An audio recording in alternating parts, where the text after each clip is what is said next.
I got email. Poof.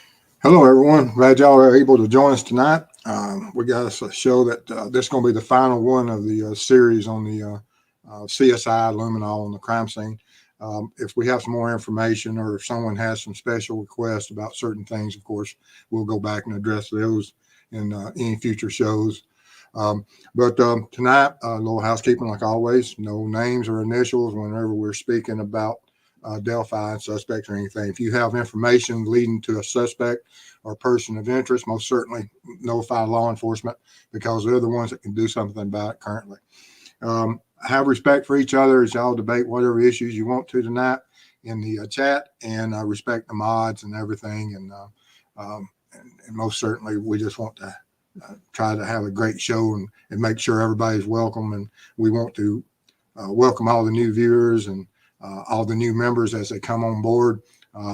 It's absolutely, as we grow and our footprint grows and we start our new projects, everything is just coming together. We've had a really good week, and we'll be getting into some of that after the presentation. That being said, we'll get started. All right. As always, a little introduction. This is Mrs. Steve, and I'm Steve. I'm a retired law enforcement officer. After 20 years of service, I worked everywhere from the jail, road to investigations. Over those 20 years, I took all different types of training and courses, and from SWAT to all the way to becoming a state certified crime scene tech, which that training especially helped my investigative career. And in those 20 years, law enforcement and all that training, you gain a certain bit of knowledge and critical thinking skills, and which you try to apply so that you can go out and work cases and have an impact on catching bad guys and getting them off the street and helping your victims as much as possible. But anyway, I investigated everything from simple burglaries up to homicides in my career. Then I retired, and after I retired, I became aware of the web sleuth world and the true crime, and decided that let's come back into and try to have an impact and try to become a ambassador for law enforcement to help people see how law enforcement thinks and how we can come together, both law enforcement and the web sleuth communities, to have an impact, because most certainly we all can, working together properly. Some law enforcement agencies have embraced that currently, and some haven't. But as we move forward, I believe that we most certainly, law enforcement will recognize the power and the social media and use it properly. And when they do, we will be a force to be reckoned with. And but tonight we're going to get started. Everybody remembers me. Here I am in my protective gear. I guess a week or so ago, I went out and created an outdoor crime scene. And I did that with the intent, not trying to recreate the Delphi crime scene, but to show people what law enforcement would face in a similar type of environment outdoor.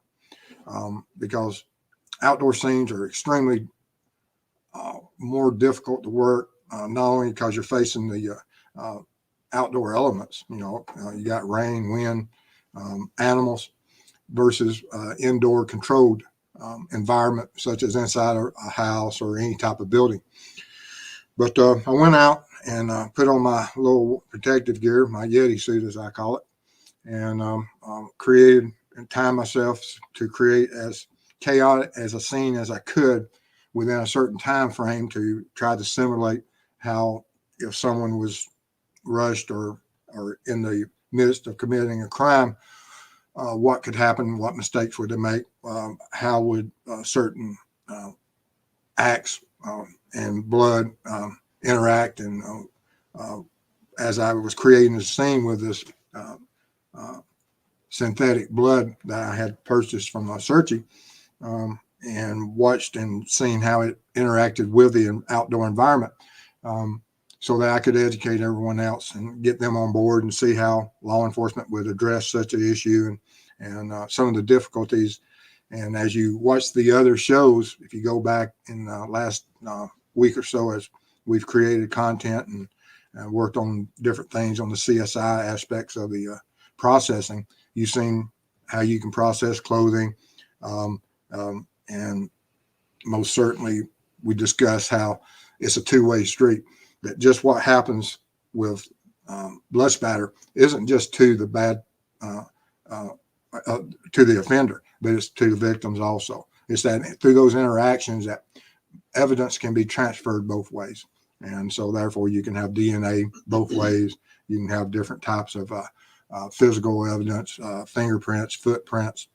Even the offender, especially if they're using a knife, can harm themselves, cut themselves, and leave their own blood print at the crime scene, which is what you have to decipher and try to figure out and look at the blood patterns. And in an outdoor scene in such a area where you have all these leaves and foliage, it's extremely difficult.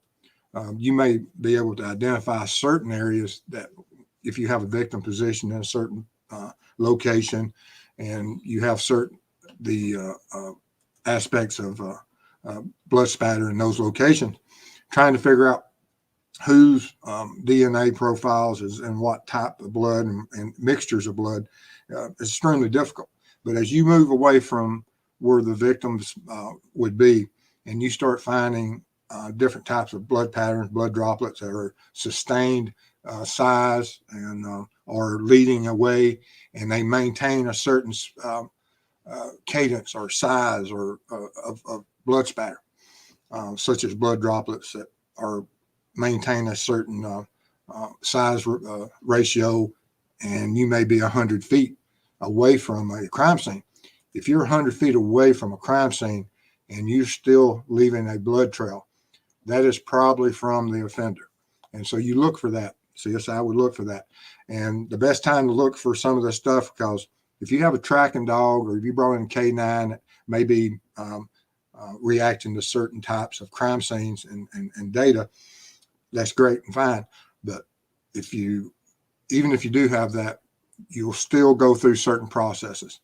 And the processes at night, as you'll see, even on an outdoor scene, is very significant because, like I said, it lights up like a Christmas tree.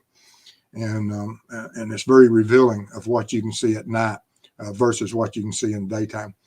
And that's how come we did this series. And this is how come that we're here today on this last one on the outdoor scene. But this is I guess you can say it's probably about 10 by 20 that I went into with these trees and marked them off and on the ground, and created certain blood spatter and certain types of blood stains, everything from passive to cast off to arterial sprays, and to show you what it was going to look like at night. In this picture here, you can't tell that there's really anything there. If you look at some of the other videos on the ground, you'll see the same, that it's extremely hard. When I went back and looked at this scene and sat there and studied and tried to locate certain blood patterns, I only found, and I brought back 4 leaves that I could clearly see were stained with blood droplets. Out of all this, and like I said, I think I used like 6 fluid ounces of this synthetic blood, casting it about, marking the trees, and doing everything I could to create as much havoc as I could within that time frame.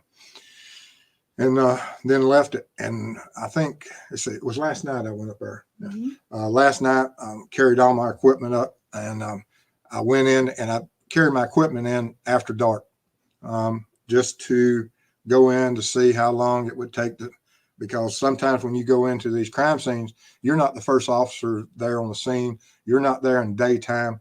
You're getting there late at night or after dark, and bringing in the equipment, setting up the equipment, setting up the cameras, the tripods, getting all this ready and to whereas and getting briefed of what's going on and what areas are we going to be looking at, what type of evidence are we looking for, what processes have already been done, and what are we wanting to do at a certain time that night, and introduce luminol. because, like I said, looking at it from this right here, and even upon close inspection, you don't see a lot. But you'll see a difference here in just a few slides. You'll start seeing what the importance of luminol is in an outdoor scene. But this is what I was working with at night. You can see basically the one tree in the red light spectrum. When you go out and you're working at night, of course, you can introduce whatever type of white lights and everything else that you want to bring in, but it ruins your night vision. And when you're dealing with luminol, you need to see, because some of it's pretty dim. But after you process the camera footage and the stills, you can brighten them up a little bit.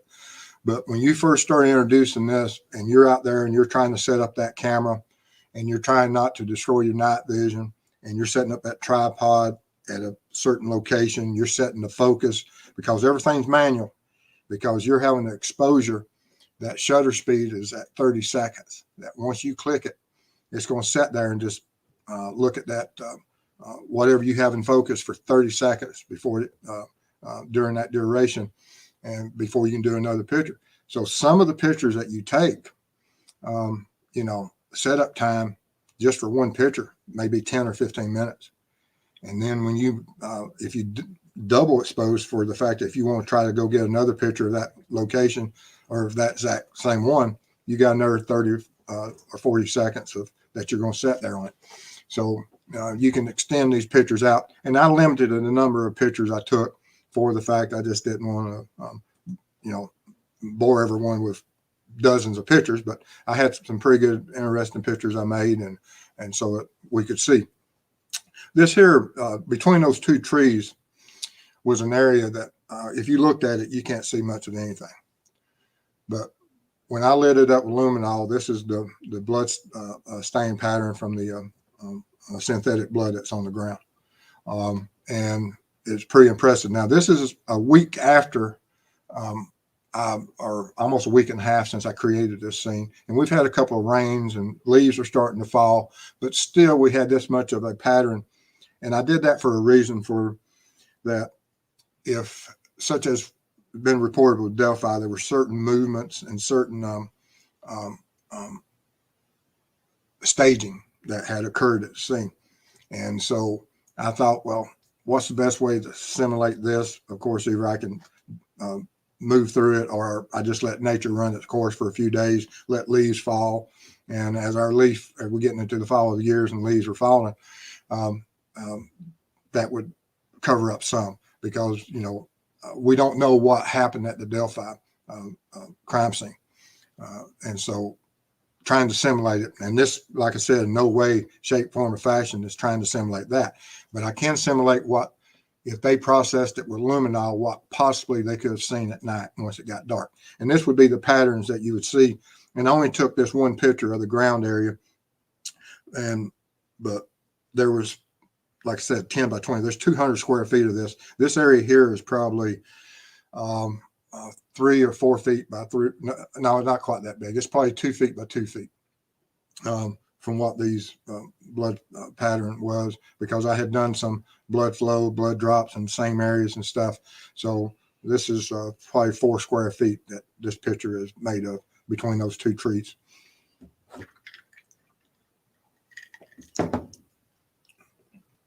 Then I went over to the 2 marks on the edge weapon on this branch that you can see most certainly where the cuts were made.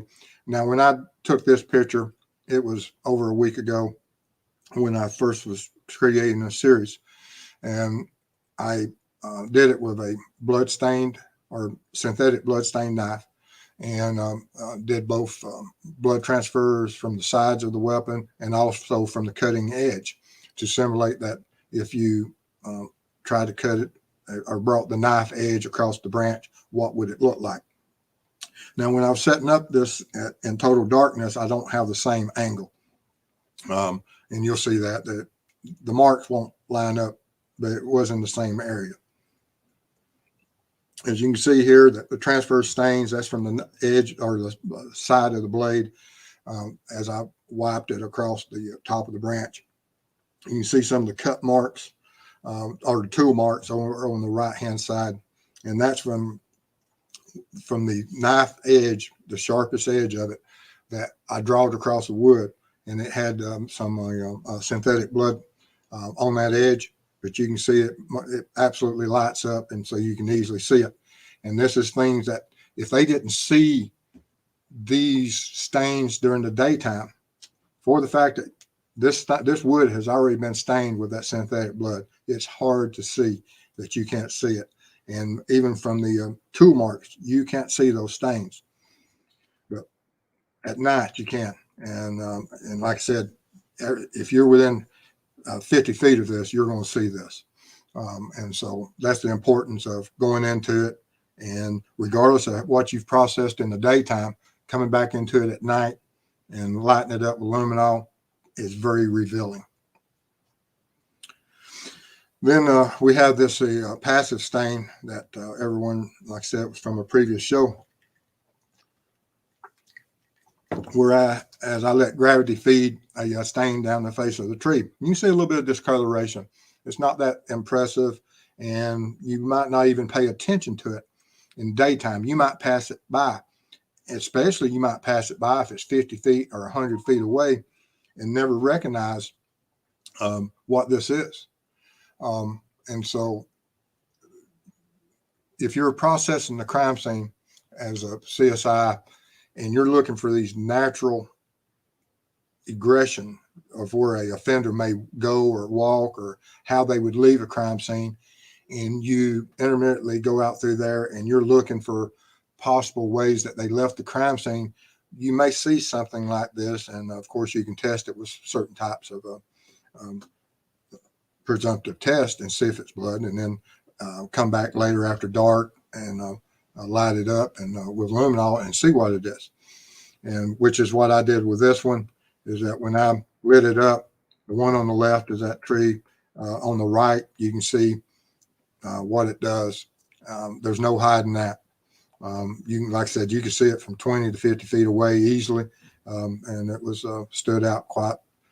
And I just took a small, I don't guess this picture here is probably around 2 feet of the passive flow of the down the bark.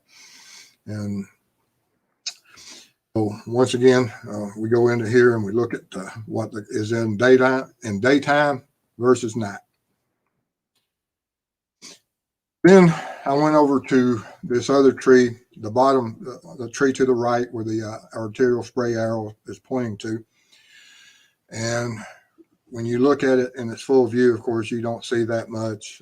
We're probably about 7 or 8 feet away from it, standing there from the camera view. But still, there's not that much stain on it.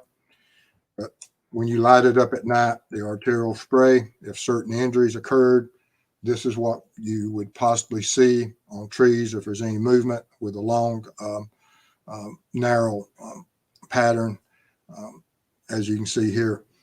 And I think I did about 4 or 5 passes of arterial spray from left to right to simulate that if someone was injured and moving, that they would create such a arc. And did that also if you just, like from one of the other tests, if you did it in one spot, it would look entirely different, but you most certainly could tell what it is. Arterial sprays are very distinguishable because they're pressurized and they're noteworthy. When you see them, you know what they are. Then went back, like I said, to the daytime.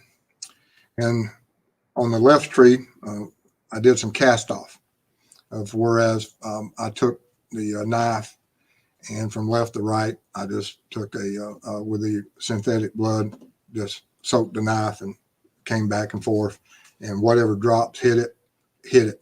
And I probably did that, 5 or 6 times to create that cast off.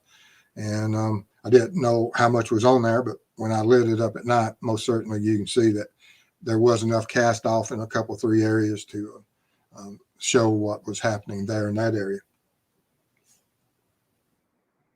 But like I said, we created this series so that you could see what would go on, what CSI would do, and how significant of that, no matter what they do during the daytime.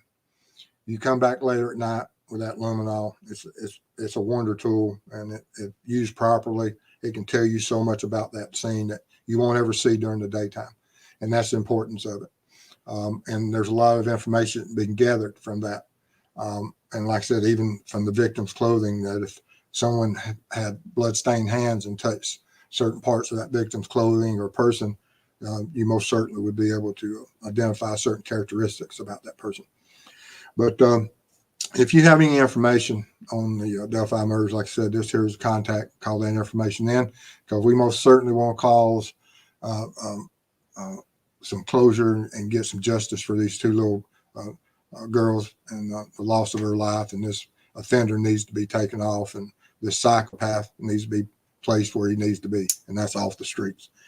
But that's pretty much all that. And before we get to our questions, I just want to thank all our members. I had another members meeting, live broadcast the other day with the commanders and the detectives. And I want to appreciate everybody that participated that day, plus the comments and the emails I've gotten since then. And I also want to thank all my viewers, all my other members. Everybody's playing a part and a role in this. And we just want to thank everyone for everything y'all have done so far. I've had some contacts with the families on our next project as we get ready for October trip. I talked and sent some emails out over the weekend and yesterday, and I'm still hearing back from different individuals. And I want to thank all the people that assist me in the getting up and setting up so that we'll have some tour guides and have some accommodations as we travel through that area. It means a lot to us, it means a lot to these families. But on the Cyclops, Mrs. Steve continues to get a lot of information and from our volunteers, and we thank y'all, and she's got some more information to share with you if you want to. Excuse me. Cyclops is coming along good. I've uploaded 2 states, another one sitting on my desk. So we have made great strides.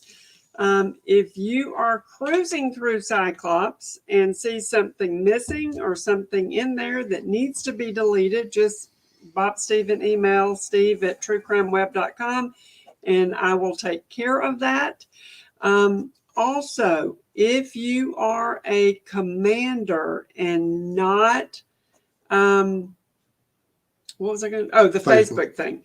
If you're a commander and I don't have you with our Facebook membership site, it's TCW. If you can, send Steve an email, steve@truecrimeweb.com, with your name that you use for Facebook so that I can send you an invite, or you can go in there and see if you can find it and then ask to join, and I'll make sure that that happens for you as well. I think that's it for me. All right. Like I said, I appreciate it. And if everyone would, as you watch this program, share it, and subscribe, whatever. And we just appreciate all the support we're getting. And we're looking forward to our trip and see what kind of impact we can have. And so if we got any questions, we'll get to those. Now, are you going to ask them if they have anything they want you to look at or no? Yeah. As we move along, we finished up this series, and as we move along and where the case is currently sitting with law enforcement, where the end of a search that would happen at the Wabash River and the Peru, and everything that's going on in the last few weeks, hopefully, I'm hoping that this has led and law enforcement is moving forward rapidly. I'm hoping. Don't have, other than just trying to read some of the tea leaves, we really don't know where we stand right now. But as we move forward with other cases, if y'all wish to send me some stuff, we're going to be doing some things on Cyclops in the coming weeks. Also about some of the clusters. I'll be asking that as we present each week or each show, I may look for multiple clusters across in different states and stuff, so that our members and our viewers, that if you see a case of one of these clusters and you're nearby, I most certainly will need your assistance in those areas. And if you want help take on the calls, gather information in those, that's what we're here for. If we can work towards bringing, where people can see what's happening, and awareness to these cases or these victims, and try to have an impact on that case and maybe find an offender, or find some of these children, that's what we want to do. And as we start using Cyclops more as in the coming weeks, that's what we want people to do. If you see something in your area, most certainly let us know. All right, let's see here. We're going with Mary Flynn. I do feel he changed before he left the area. It's possible, and if he did, he he knew what he was going to do, and that's a highly organized individual. If he changed and then and brought the clothing and everything that to do that, or just took off layers, all of that is possible. We won't know until law enforcement and this stuff goes to court. Then we'll be aware of exactly what happened. And 4, law enforcement has told us they know who the perpetrators are.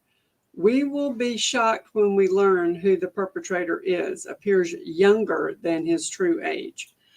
They, like you say, they every now and then they talk about that. And what is the meaning of you will be shocked? Yeah, you could say that they do know who the identity of the person is. And hopefully that is the case. I hope that's been the case since day one. I doubt it's been since day one. Now, that may have changed in the 2019 interview when they said that they refocused and came out with a newer sketch. Prior to that, they was going in one direction. Then they did a turnaround and went this direction. So you may have a point there that in 2019 they realized which direction they needed to go to and who they needed to focus on.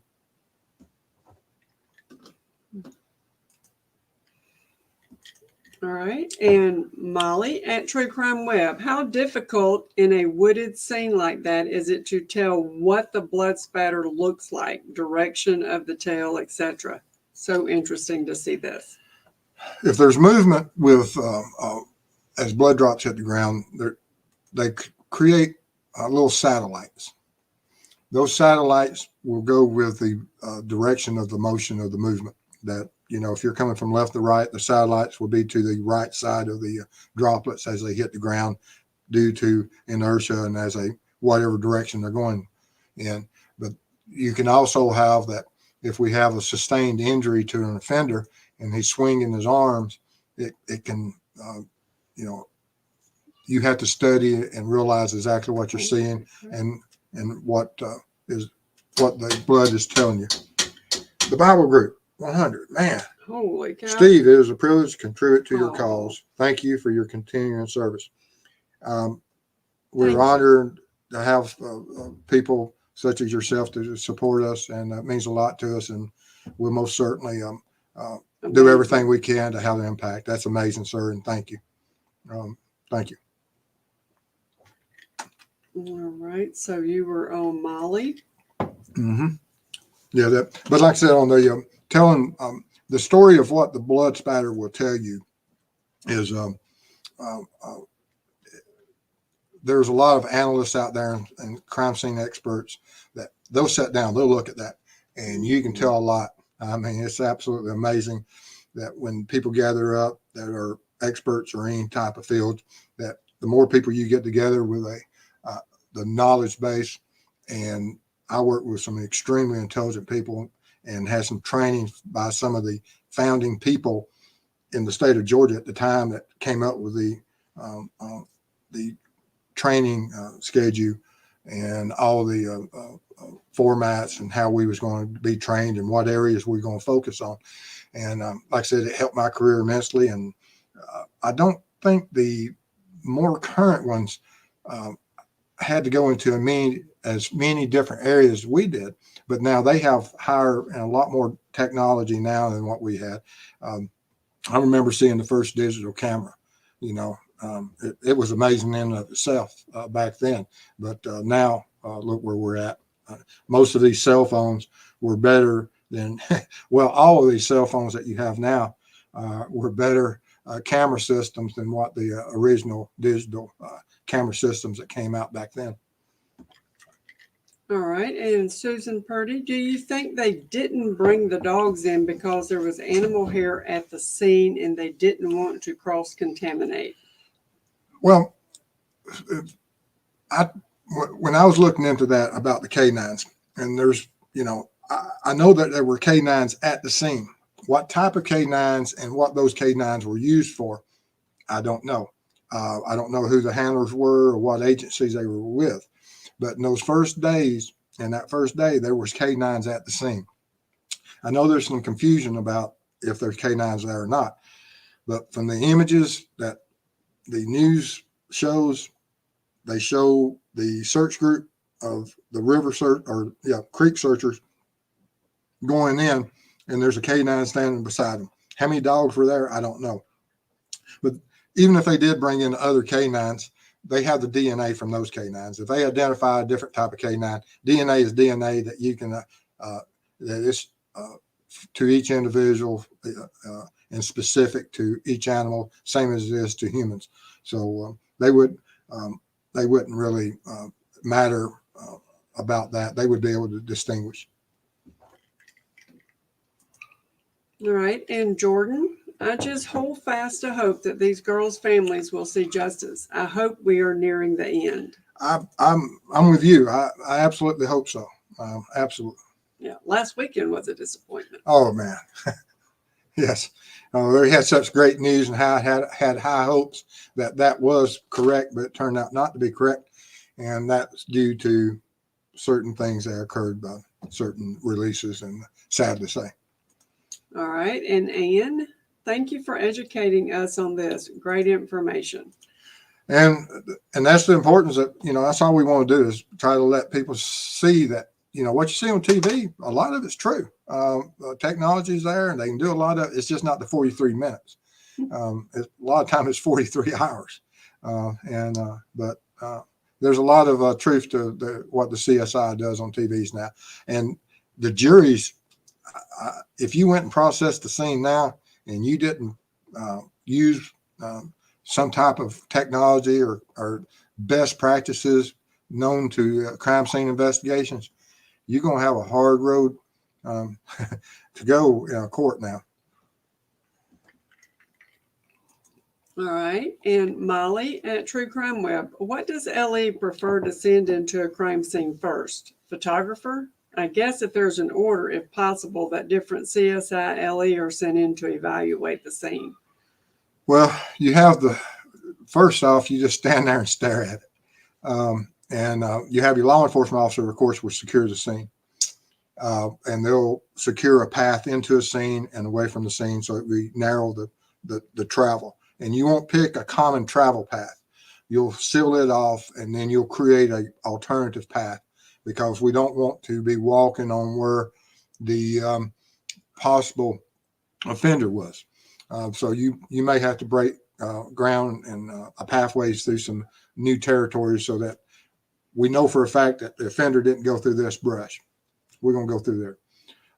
And we don't have any, areas that are undisturbed and haven't been disturbed, then that's not where anybody had been prior to. But once you get that established, then you go down there, you look at the scene, you evaluate it, and then you decide how we're going to approach this. Where are the victims? What can we see away from the victims? Because you're not up there stomping around them, possibly destroying evidence, possibly stepping on something that will be critical. And so you always have that first visual evaluation. And then, which we never had. Now they have canines that are trained to assist you in evaluating crime scenes. I've never seen one of those animals. I was quite interested when I was reading up on them, that some of these animals exist and how they operate. I have no idea, because I've never seen one do it. But they have training to do that. I would find it quite interesting to observe how a canine would enter into a crime scene and how they alert on certain types of evidence. But I can see the value of it. Sounds like I need a new dog. Yeah. We only have 4, so yes, she needs another dog. I think that would be fun. All right. And Kathleen, how do you get the evidence or DNA in the dark without compromising the whole area? Oh, that's a good one. Well, you've already processed, you may have removed victims, and now you've done everything, and you know that certain areas you're going to process further. And you may have already processed a lot. You've already recovered certain items that stand out. You've already photographed certain things that stand out that were noticed in daytime. And now you're going to go back and once it becomes dark and hit certain areas that what else is there that we hadn't seen. And, it's just how can you go into an area and minimize your impact on a crime scene? It's extremely difficult, and different people approach it different ways. Is there a perfect way? It depends on the scene and how you approach it and what people and assistance you have. But it's not easy processing and trying to figure out the best way into one. It's extremely difficult. And Molly, cool. The blood spatter in the dark looks like watching the astronomy app at the sky on my iPad. Oh, yes. I think, I don't know what time I got in last night. Was it midnight or after? Probably. I don't know. I think it was a little bit after. Yeah. But because I had to It load. took a long time. Yeah, I had to bring everything back out of the woods that I had carried in after dark, had to bring it back out. Don't think I lost anything. Limited amount of luminol that I used with a limited amount of pictures I took. And, but working in that type of environment, hadn't done it in a long time. But it was bringing back memories of other scenes I had worked in the past. And double rainbows, totally different when it's dark outside. Yeah, I'm sitting up there in the woods, and I've got my red lights, that spectrum going on, and was thinking that, if somebody's out hunting, that if they saw that, what would they think? Yep. All right. And at Steve, once luminol is used, can that area be extracted to have blood tested? Yes, if you use the kind that is not destructive to DNA, it has no effect on it. Now, there's certain types of chemicals and that have the same luminescence effect on blood that will destroy DNA, so you can't use that. No, that's not what you use. You use some of these that are created for that one purpose of not altering DNA, and so that you can collect that profile and identify an offender. And Kathleen, at Steve, those night pictures are incredible. They should always identify possible areas day and night. Absolutely. And everybody expects that now. I expect it. And is that always going to be the case? Every law enforcement agency out there gets to decide how they train their investigators, how they work, process crime scenes. And is this the best practices? I would think so, that's what you would want to do. But do all departments and agencies do it? I don't know. All right. And Boston, if you know anything at all, please call. Please call it in. Ellie will protect you. Absolutely. Because we have to have some closure and get this psychopath off the street. All right. Let's see here.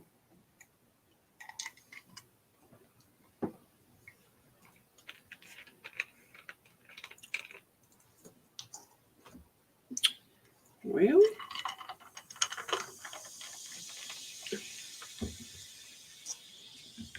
so apparently Molly is scared of clowns. I'll take spiders over clowns. Well, we never had that phenomenon back in the. That's something that is some of the current myths and things, and you can go on YouTube and see that.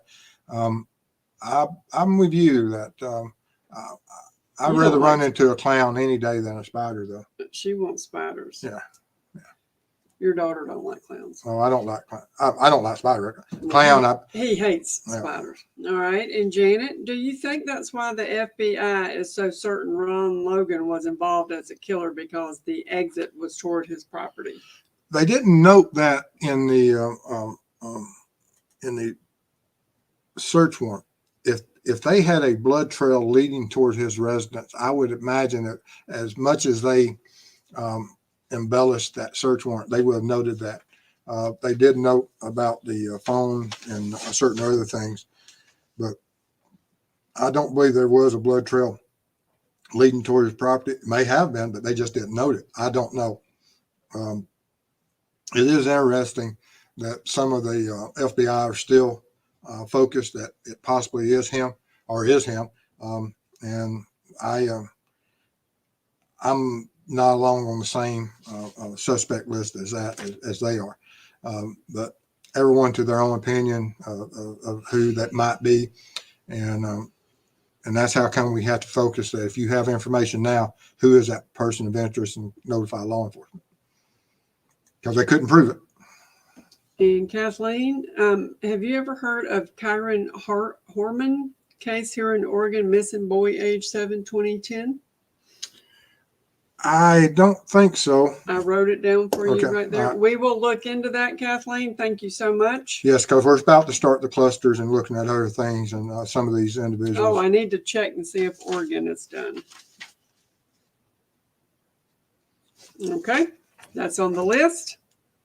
Thank you. If you have any more, jam them in. Let's see here. All right.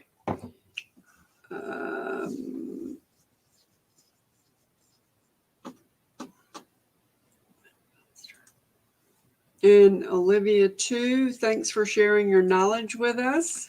It's a privilege, honor, because like I said, the better informed everyone is and understands what can happen at a crime scene and what to ask or to evaluate and be able to debate the issues and talk about and trying to progress the case, better informed everyone is, the better off we are.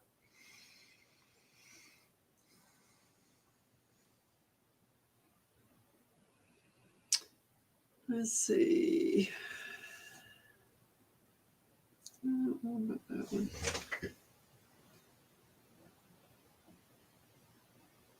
Yeah.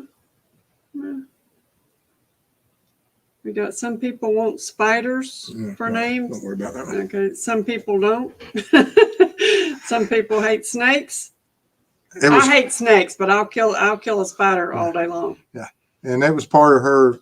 That's why I did True Crime Web. Yeah, she did that as a little. He let me name it, and I did. It worked too, didn't it? That's my poke. Yeah. All right, and Purdue, thank you for doing this demonstration using the synthetic blood. Fascinating. You both are awesome. Oh. Thank you. It means a lot to us. Oh. I didn't really do anything with the blood thing, so let's see here.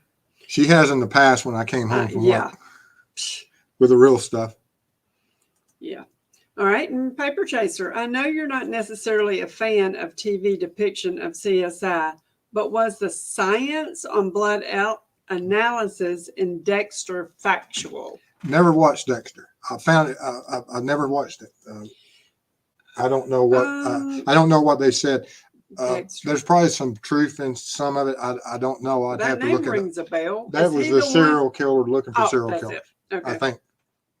Mm-hmm. Yeah. Yep. But I don't know exactly what his what they said was the blood analysis on that. But like I said, there's a lot of fact-based CSI. It just doesn't work at the speed that they say it works at. Mm-hmm. Although it's probably getting there pretty close now. It could be. Mm-hmm. Because I know that on the Tennessee case up there, they identified a offender within just hours versus weeks and months. Mm. All right, Molly, what happens first when the crime scene is found by Ellie? If they're out looking instead of a family member finding in the house or something? First one, okay. They'll secure the scene, of course, and because they can't, and it's extremely difficult whenever you start notifying family about loved ones have been found, regardless of what was the manner of death or why you were looking for them in the first place.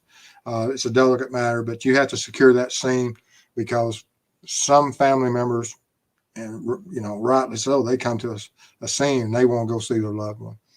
And so you have to be able to control that scene because there's enough chaos going on down there until you get it absolutely controlled anyway, just from the officers moving, taping off the scene, preparing, trying to figure out all the stuff that they can. Mm-hmm. Oh, that was me. I hit your. She kicks me sometimes. I'm sorry. I'm under a blanket and I can't tell when I kick him. She's cold. Right. What? I'm old? Cold. Cold. No. Make sure he said the C in front of the old. All right, DGR Dave. Steve, Perry from Copfax said something about the timeline from when the girls were dropped off and the abduction time. I do as well. Do you have questions about timeline as well? I will always question all timelines to build that basis foundation, because timeline is one of the most major things you can have to an investigation. The timelines, the victimologies, the criminal profiles, the crime scene, all of them are so critical, and they all have to be continuously updated, looked at, analyzed, and where do they send you?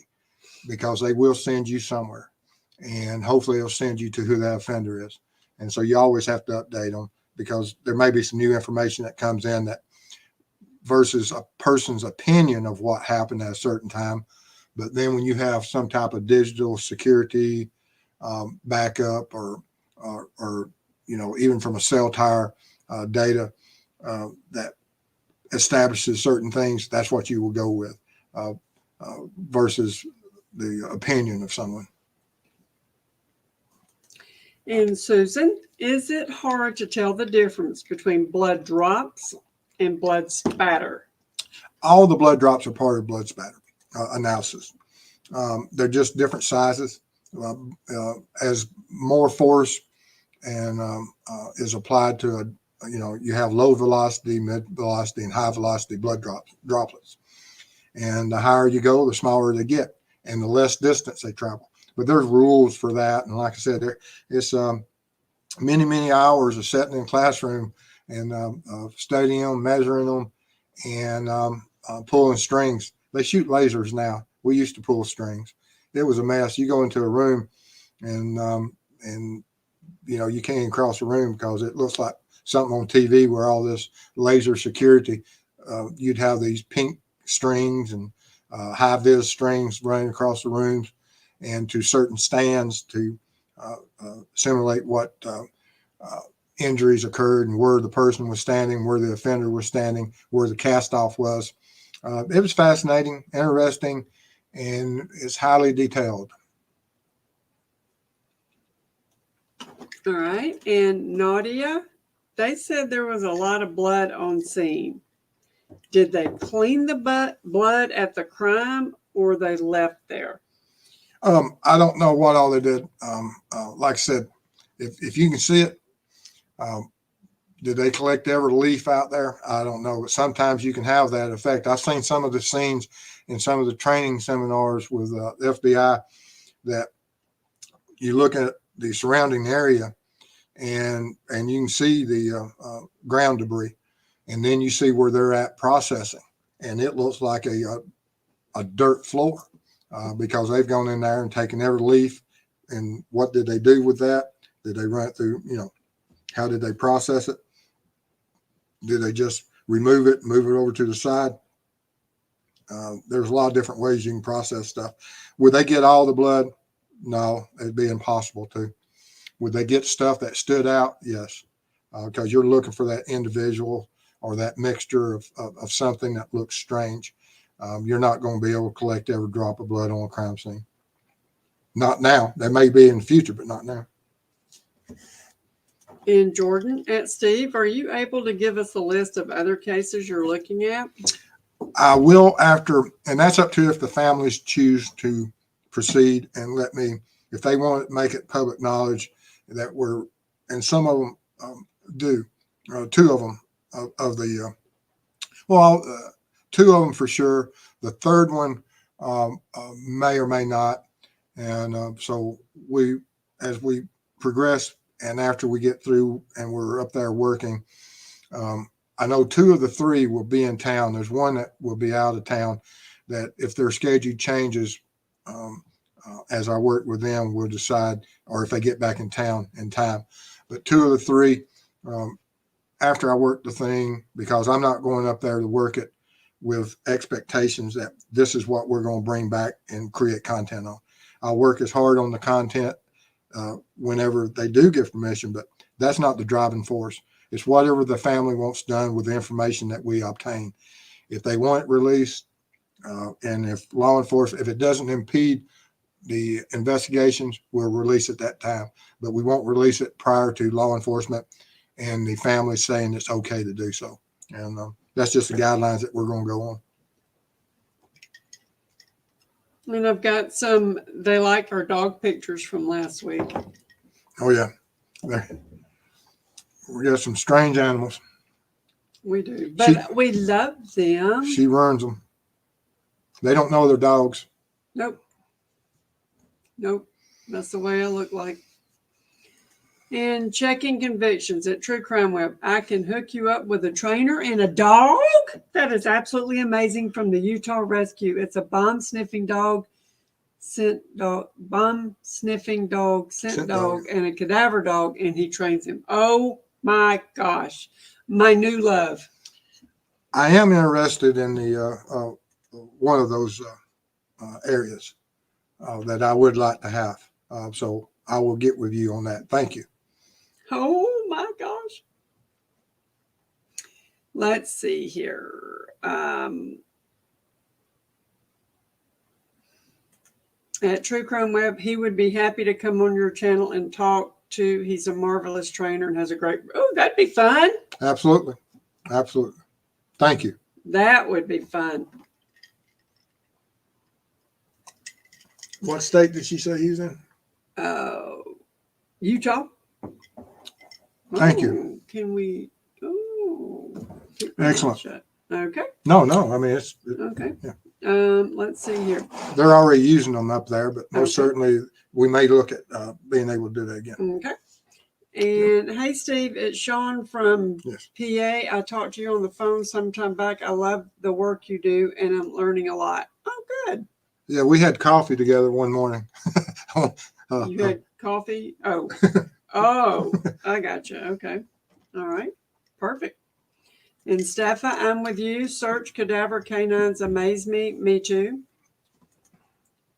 I love the tracking ones too.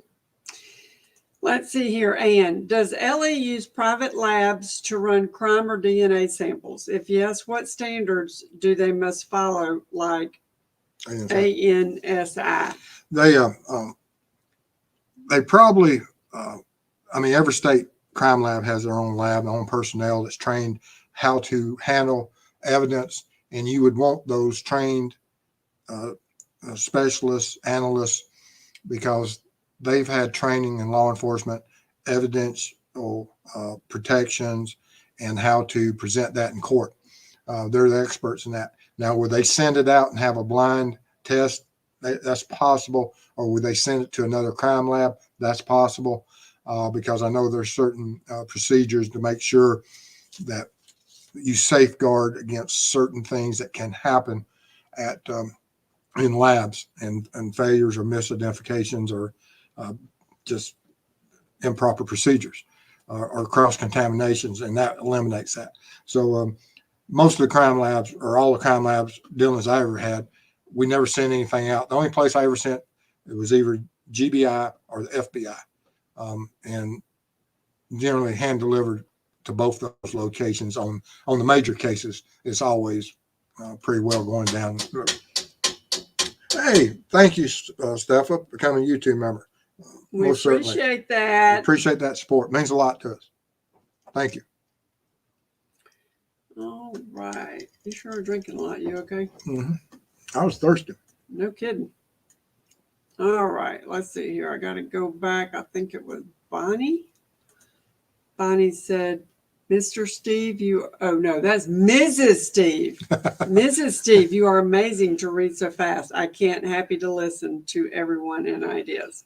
Well, thank you so much. And obviously I can't read too fast because I can't read that.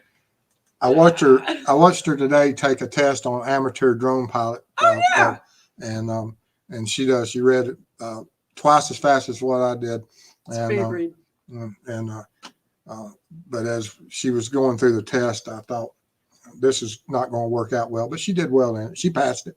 I passed the test, right? So I should be able to fly a drone. We'll see. All right. And Sean, hey, everyone. I just wish that Ellie would have searched the wooded area in and around the crime as much as they put into searching the Wabash River. He may have left some clothing or a murder weapon. And that's something we don't know currently of what they did find at the crime scene. And we won't know until court.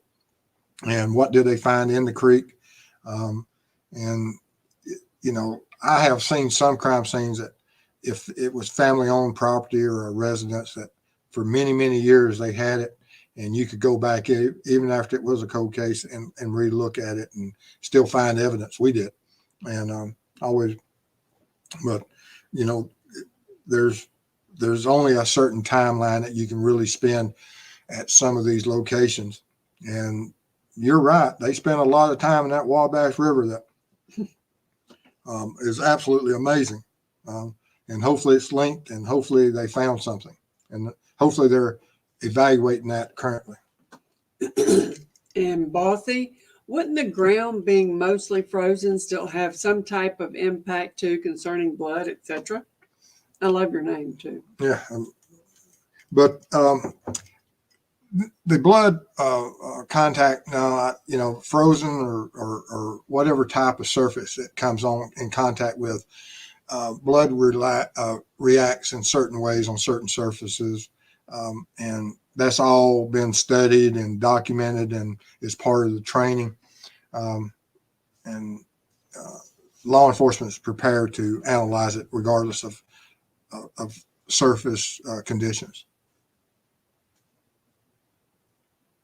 I got another one asking about this guy. Corgi Mama asked about Kyron Horman. Okay. All right.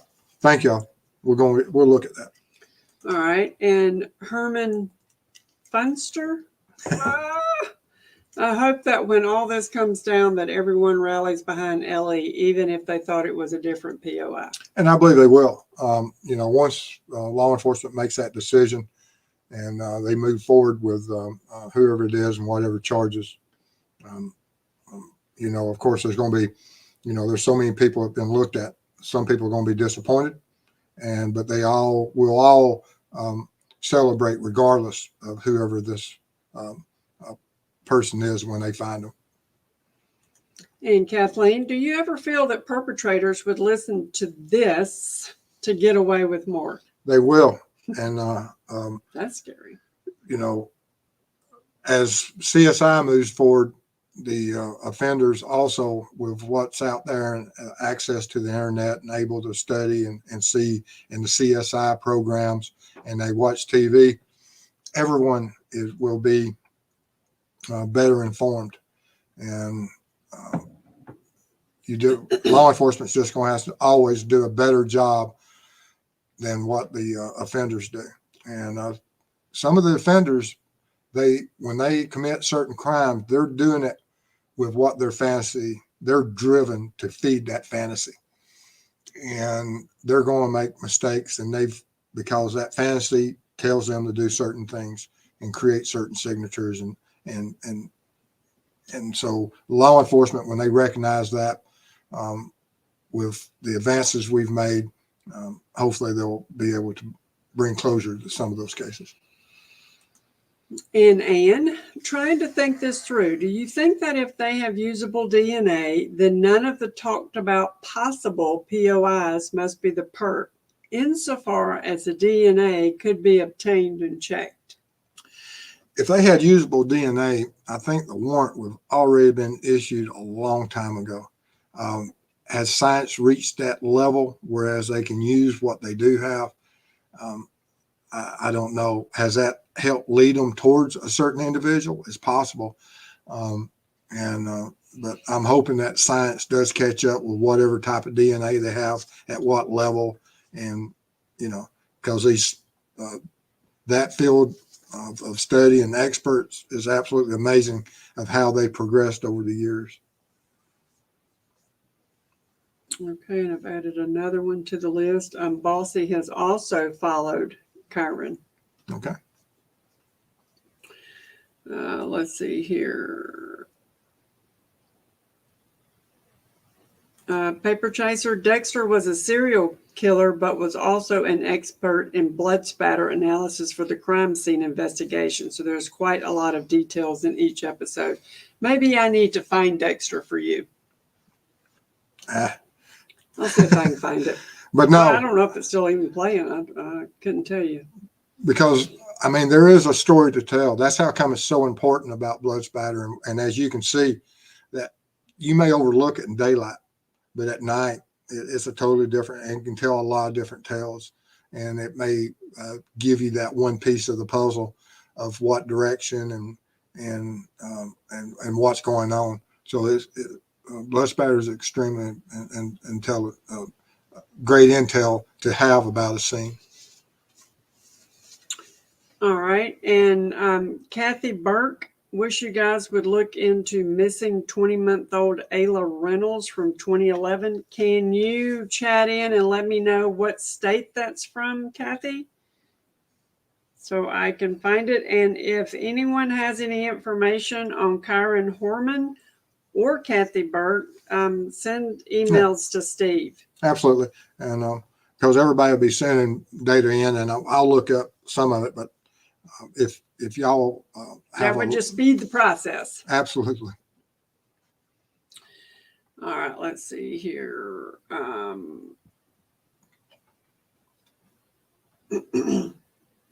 Okay, she did.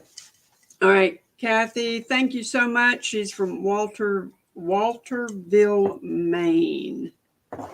East Coast. All right. All right, thank you so much. You read my mind. All right, let's see here.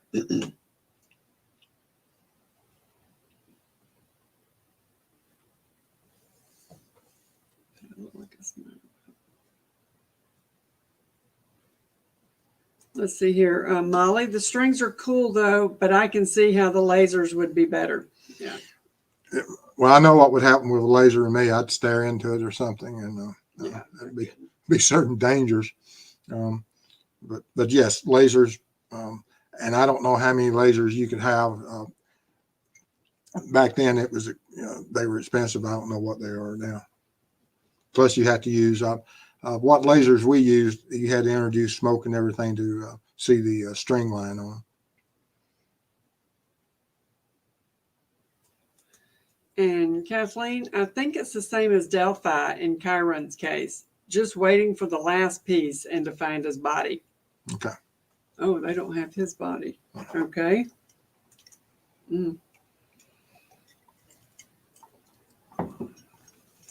Can Ellie tell who was killed first, and would that mean anything to them?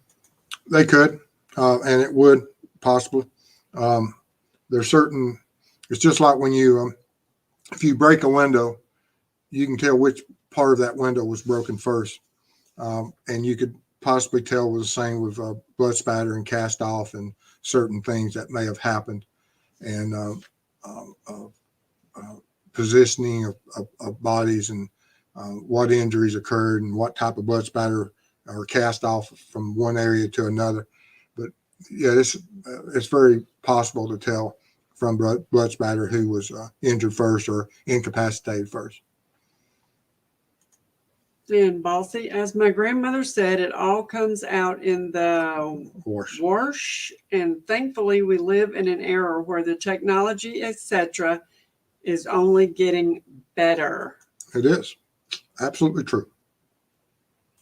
And Kathleen, Chiron would have had his 21st birthday this month and went, oh. 7. That's so sad. All right, let's see here. And Sean, the blood of the girls could have been mixed together using the same weapon. That means a lot to law enforcement. Am I right about that, Steve? Yes, and you will have mixtures, and that's one of the things I was telling or alluding to in the last question about that. You may be able to tell from the mixtures of what injuries were first, that if you have a certain mixture on one victim and you don't have that mixture on the other victim, then that means the other victim was attacked first, and the second victim from the injuries will have created that mixture. And then if you have a third profile, such as possibly from the offender, then that would tell you when he possibly was injured, or what type of injuries could have occurred. All right. And B, hey, Mr. Steve, how much do you know about summer wells? I've stayed not much. I've looked at it, read and watched a few videos on it. It is another strange case, and that they've never found her, and where is she and who is responsible. And we are trying to decide what are some of the other cases as we move forward. We're going to look at, and that's one of the ones that we've looked at. That is that one of the cases we want to look at, and it might be. And Elise, truly amazing. Thank you for working to help those in need. Everyone, please remember to hit the like button to help Mr. and Mrs. Steve continue helping others. Yes, the views help. The absolutely hitting the likes help, or so they say. I don't truly understand this YouTube stuff, but that's what they tell us anyway. That's what they tell us. Let's see here. All right. All right. And Steffa, as always, Summer Wells. All right. And Molly needs a drone. I'll let you know if it works and if I can do it. Yeah, I showed during the members podcast for the other day that we got it new in the box, and I wanted everybody to see that it was new in the box, and hopefully it'll look like new in the box in about another week or two, if I can keep it out of the trees and off the front porch. All right. And checking convictions, he's more than willing to travel, I might add. That's the dude from Utah. My dog trainer. Okay. Thank you. I'm interested in talking to him. Absolutely. All right. And at Steve, does blood splatter differently if you are screaming or if you have previously been cut or stabbed, and how would it differ? If you have expiration of blood, air induced into blood droplets, yes, you can see certain characteristics of that, and that's identifiable. And certain motions of your body cast off will create certain arcs and certain types of sizes of blood droplets. But all of that is part of the training and stuff. But law enforcement recognizes those. The ones at CSI would look at that and see that. And 4, at Steve, it's my opinion that once a perpetrator is in custody, there won't be a trail. I believe that person will plead out. Yeah, trial. Yeah. And that's true. Yeah, I know. But I agree with you that it depends on what the prosecutor goes for. Is it a death penalty case? I believe so. And if they go for death penalty, they here in Georgia, they don't allow you to plead out to a death penalty. It goes to trial. But that would be up to whoever the prosecutors are and whatever negotiations with the attorneys. I don't know how it is up in Indiana. All right. And Kathy Burke is emailing something. Thank you. All right.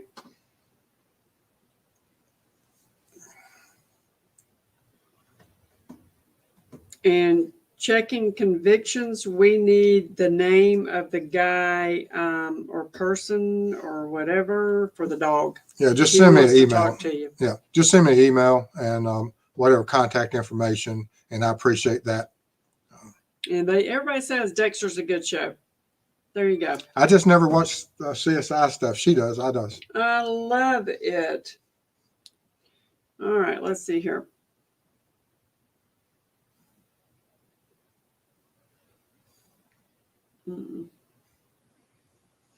And Sean, is it possible the BG killer was obsessed with the movie Silence of the Lambs? I don't do that one. Well,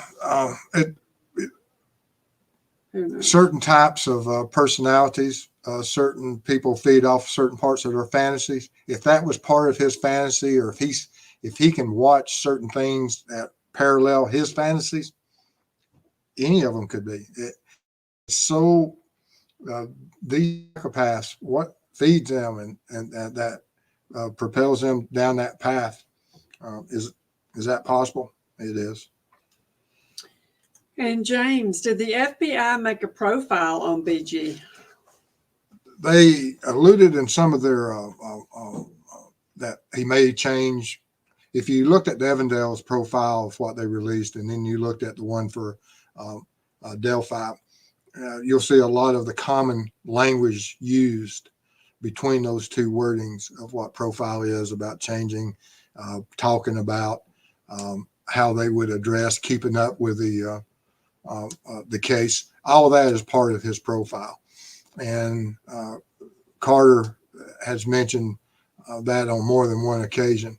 And so there's always going to be, in certain aspects, a profile built on that offender and how he's going to react as you communicate to him. Because if he's keeping up with the news conferences and keeping track of it, and as you say certain words and certain triggering things, and they establish that did something trigger him to commit this crime, and that's all part of the profile.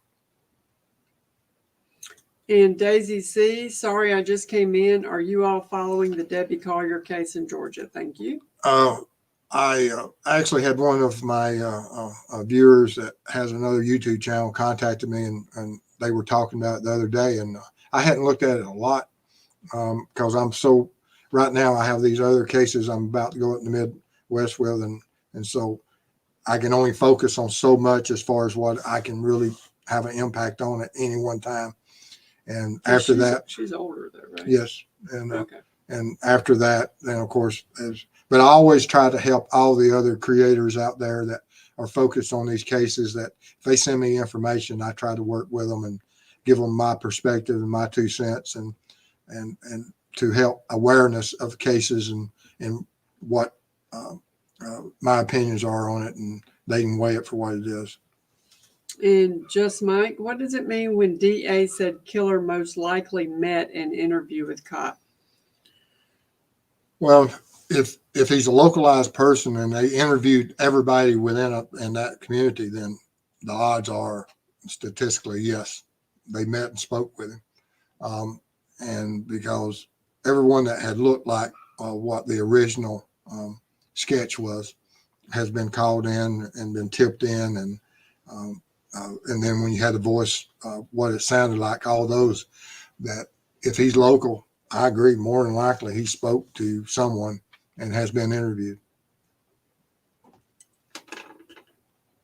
And Susan, do you think the perpetrator left blood at the scene, and how can they tell?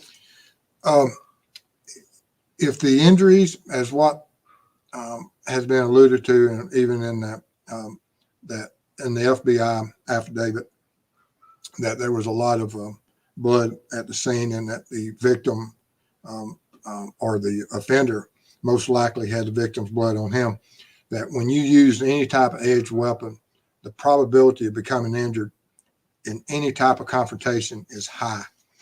And they would be looking for that, and hopefully they found it. But they haven't found enough of a profile, because if you have a sustained supply of DNA blood and they are able to locate it, they would have that DNA profile. So from where we're standing right now, it doesn't appear that from the evidence that they've processed and looked at. Now, do they have it in the evidence vault? It's possible that they have a blood drop that will tell them exactly who it is. Have they processed it? I would think not, for the fact that if you did process a blood drop or a mixture of blood with a sufficient DNA profile, we wouldn't be where we're at right now. And Ann, thanks, Mr. Steve. I agree with you completely about usable DNA. Delphi perps seem to have been quick and clean in what they did. Makes motive a puzzle. Yeah, motive is extremely important. And Molly, Asha Degree, 9 years old, missing in the night 20 years ago. Very weird. Never found her. That one always stuck with me, North Carolina. All right. There's so many cases out there. Oh, Alyssa Robinson, Super Sticker, $4. Thank you for that. So much. Absolutely. Thank you. Thanks a lot. Let's see here. We'll use it. Let's see here. And thank you for the new subs and the first time visits. We hope you love us and come back. Nadia, what if BG is dead? Can they still the killer? I think still ID the killer. Okay. Yes. Oh, sorry. Find the killer. Yeah. I'll find the killer. Yes. I mean, you know, because they can do that familial DNA, genealogy, people when they go and do those family links and the ID. I mean, the research that some of those, like they did with the Golden State Killer, absolutely amazing. The research and details that those researchers were able to do. Can they do that on this case? Eventually, if they find that key part of the puzzle, such as a DNA profile, absolutely. And Y brought up John Bonet, so I've got that one on the list.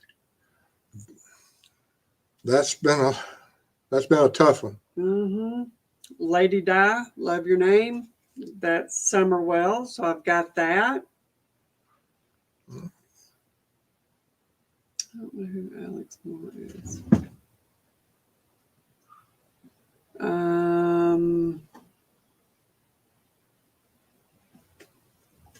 Go ahead and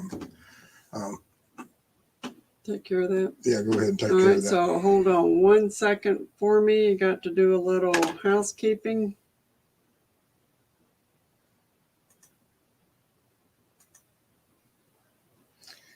You know, guys, and I got another one up here. If you're here to troll, we really don't have. You know, we're talking about trying to assist the family and law enforcement and for trying to find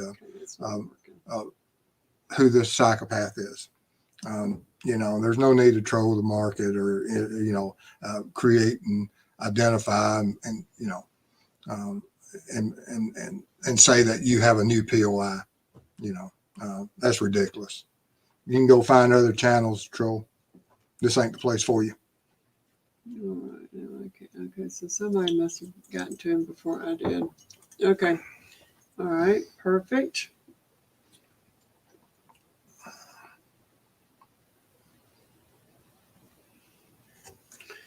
All right. Mr. and Mrs. Steve, Kyron Horman was a little boy who just disappeared into thin air from his grade school in Portland, Oregon on the last day of school. Ooh. Mm-hmm. Yeah. Yep. There's so many cases. I mean, it's depressing when you go out there. I mean, there's hundreds and thousands of them. And it's, as we look at our, the Cyclops program and we see that you know, we hear back from our volunteers, which we thank so much for looking at this, and we understand that they, as they look at it, you know, it affects them, and you know they get depressed, and we tell them, you know, back off of it a little bit, don't work yourself and into, you know, we have to worry about you, and just take it easy and everything, because if you really look back at all these children that have been taken at such a young age, it can be very depressing.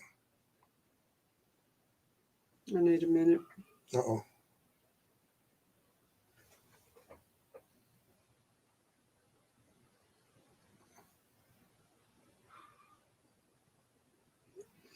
All right, let's see here.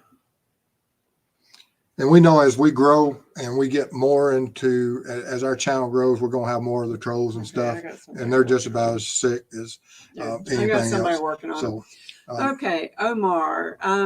Dear Steve and Mrs. Steve, just want to say thank you. Nothing but appreciation and admiration.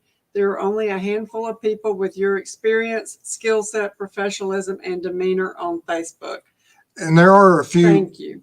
Thank you. I appreciate that, those kind words and everything. And there are some great ambassadors for law enforcement out there, CopFax.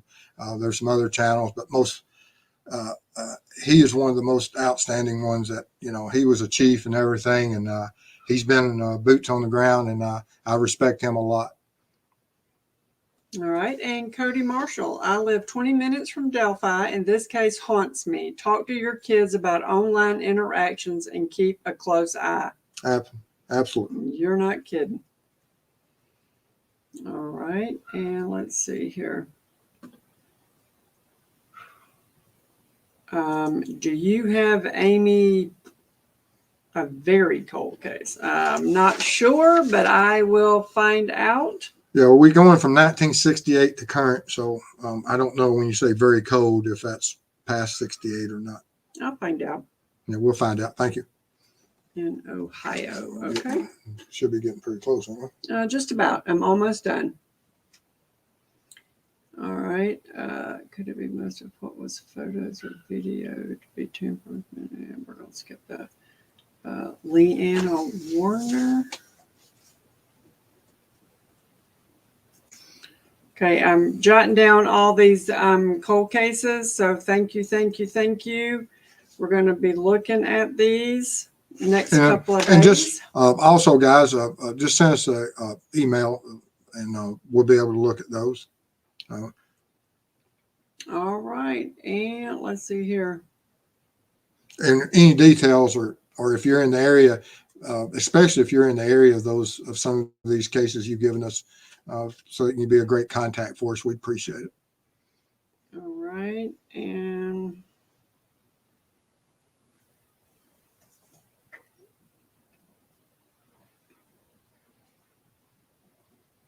Susan Purdy. So the perpetrator could have had injuries as well?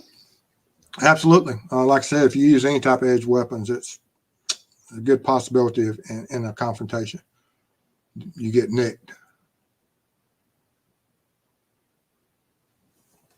Sean, I've been to the bridge and down the hill in and around the area. BG definitely was strong and physically fit.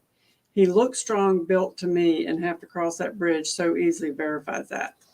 I'm looking forward to the bridge. Mrs. Steve won't have anything to do with the bridge. Nope. I want to see it and see what is, seeing the videos and everything out there created is different than having hands-on and understanding the terrain. But hopefully time spent there will be well worth it. Okay, we're done. Okay. All righty, guys. We appreciate everything tonight, and I hope y'all have enjoyed. And as we're talking about such a tragedy, but I hope it's been informative, and we thank everyone that has come on and spent time with us tonight. If you have any information on this case, most certainly notify law enforcement, tell them who your person of interest is and why. And we'll see y'all in a couple, 3 days. And we want to thank everybody that's joined, subscribed, members that share this, anything you can do. My mods tonight, you are the best. And as we grow, we're going to have these nutcases come on and try to troll. And, like I said, there's other people and other channels out there you can go and do. But we're trying to find and try to have an impact on finding justice for these 2 children. And so if you're a troll, there's something wrong with you mentally anyway. So, but we want to thank everybody else that comes here and tries to help this channel, and looking forward to seeing y'all in a few days. Y'all be safe out there. Take care.